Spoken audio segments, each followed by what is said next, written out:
नमस्ते सबैजनालाई welcome to new tutorial चाहिँ म हजुरहरूलाई यो प्रडक्टको बारेमा सर्ट इन्फर्मेसन दिन गइरहेको छु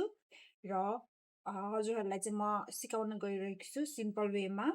यो प्रडक्ट कसरी युज गर्न सकिन्छ भनेर त्यसको लागि चाहिँ अन्तिमसम्म भिडियो हेरिदिनु होला र लेट इन्ट्रोड्युस सुरुमा यो प्रडक्टको नाम के हो भन्दाखेरि चाहिँ सुगर पाउडर हो है हेर्नु सक्नुहुन्छ एकदम ग्लिटरी छ होइन अनि हातमा पनि छिटो लाग्छ सो ग्लस युज गर्नु होला डिफ्रेन्ट कलरमा पनि आउँछ सुगर पाउडर भन्नाले चाहिँ हजुरहरूको एकदम जब यो चाहिँ कति बेला युज हुन्छ भन्दाखेरि चाहिँ अलिकति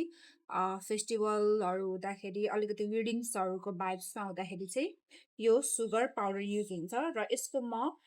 येल्लो सुगर पाउडर लिएर चाहिँ हजुरलाई हामीले कसरी चाहिँ इजिली बनाउन सकिन्छ भनेर चाहिँ देखाउन गइरहेको सबभन्दा सुरुमा चाहिँ एज युजल हामीहरूले चाहिँ हाम्रो नेल टिप्सको साइज नापेर चाहिँ हामीले नेल निकाल्छौँ र निकालिसकेपछि चाहिँ यसलाई फाइलिङ थोरै गर्नुपर्ने हुन्छ अनि गरिसकेपछि चाहिँ क्लिन्जरले थोरै क्लिन गर्नु होला किनभने हामीले फाइलिङ बफिङ गरेको हुन्छौँ अलिकति रफ देखिन्छ नि त त्यही भएर चाहिँ क्लिन्जरले अलिकति सफा गर्नु होला अनि त्यसपछि चाहिँ हजुरको फर्स्ट स्टेप भनेको चाहिँ हजुरहरूले सुरुमा बेस कलर एप्लाई गर्नुपर्ने हुन्छ बेस कलर भनेको चाहिँ तपाईँले जुन पनि लिन सक्नुहुन्छ बेस जेल पोलिस है बेस जेल होइन बेस जेल पोलिस कलर है अनि त्यसको लागि चाहिँ हजुरले लिनुपर्ने हुन्छ वाइट जेल पोलिस र मैले चाहिँ त्यसलाई बेसको रूपमा एप्लाई गरिरहेको छु हजुरहरूले अरू एप्लाई गर्न मन छ भने पनि गर्न सक्नुहुन्छ र त्यसलाई चाहिँ वाइट जेल पोलिस एप्लाई गरिसकेपछि चाहिँ केयर गर्नुपर्ने हुन्छ फर 60 सेकेन्ड मैले चाहिँ सबै नेल टिप्समा चाहिँ वाइट जेल पोलिस एप्लाई गरेर केयर गरिसकेको छु इजलाई हजुरहरूले पनि यसरी नै गर्नुहोला फर्स्ट स्टेप चाहिँ हाम्रो जेल पोलिस एप्लाई गर्नुपर्ने थियो एज अ बेस र सेकेन्ड भनेको चाहिँ मैले फ्लावर ड्र गरिरहेको छु हजुरले चाहिँ कुनै पनि डिजाइन बनाउन सक्नुहुन्छ हजुरलाई जुन डिजाइन बनाउन मन लाग्छ चाहे त्यो फ्लावरको चाहे त्यो पेटल्सको चाहे त्यो कार्टुन्स ओर एनिथिङ है हजुरले मजाले ड्र गर्न सक्नुहुन्छ त्यसलाई ड्र गर्नु होला सेप अनि फिल गर्नु होला अनि त्यसलाई पनि क्योर गर्नु होला फर 30 सेकेन्ड अनि यसलाई चाहिँ केयर गरेर चाहिँ हजुरले मजाले केयर गर्नुपर्ने हुन्छ है र यो चाहिँ सेकेन्ड स्टेप भयो र मैले चाहिँ बिस्तारै फिल गरिरहेको छु देख्न सक्नुहुन्छ भिडियोमा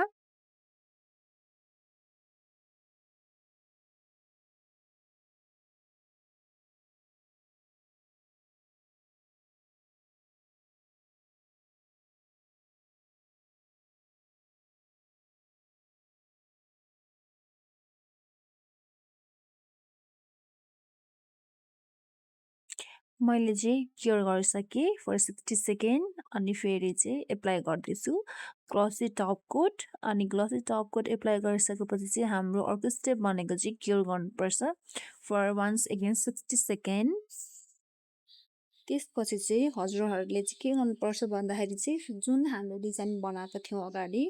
जुन सेपमा त्यही सेपमा चाहिँ हजुरले रिएप्लाई गर्नुपर्ने हुन्छ रिएप्लाई गरिसकेपछि चाहिँ हजुरले केयर चाहिँ नगर्नु होला किनभने यही माथि चाहिँ हामीले सुगर पाउडर एप्लाई गर्न गइरहेको छौँ र सुगर पाउडर एप्लाई गर्नलाई चाहिँ यो एउटा टेक्निक भयो र अर्को टेक्निक पनि छ हजुरहरूलाई त्यो चाहिँ म अर्को भिडियोमा बनाएर सिकाउने छु र यो चाहिँ एकदम इजी अनि ब्युटिफुल नेल आर्ट डिजाइन बन्छ यो सुगर पाउडर एप्लाई गर्दाखेरि चाहिँ सो त्योभन्दा अगाडि चाहिँ हजुरले चाहिँ सुरुमा एप्लाई गर्नु होला रिएप्लाई द डिजाइन है अनि त्यसपछि चाहिँ सुगर कोटेड हजुरले चाहिँ गर्नुपर्ने हुन्छ मैले चाहिँ यसलाई केयर चाहिँ गरेको छुइनँ है यो डिजाइनलाई सो डोन्ट केयर अब चाहिँ रिएप्लाई गरिसकेपछि चाहिँ म रेडी गरिरहेको छु मेरो सुगर पाउडर अनि यतापट्टि नेल डिजाइन हजुरहरूले सुगर पाउडर युज गर्दाखेरि चाहिँ अलवेज मेक स्योर कि हजुरको फ्यान बन्द छ है पङ्खा अब एसी हुनेहरूको चाहिँ बन्द गर्नु परेन गाइज फ्यान हुनेहरूको चाहिँ बन्द गर्नु होला न त यो पाउडर उड्छ एउटा मैले जुन यो ब्रस युज गरिरहेको छु यो चाहिँ फ्यान ब्रस हो यो फ्यान ब्रसको हेल्पले चाहिँ हजुरले यसरी एप्लाई गर्न सक्नुहुन्छ ओर जस्ट हजुरले चाहिँ माथिदेखि खनाउन पनि सक्नुहुन्छ तर तल चाहिँ के राख्नु होला so it won't go waste अनि यति गरिसकेपछि cure it for 30 second again cure गरिसकेपछि चाहिँ यसरी हजुरले डस्ट अफ गर्नु होला अनि देख्न सक्नुहुन्छ हाउ ब्युटिफुल इट क्याम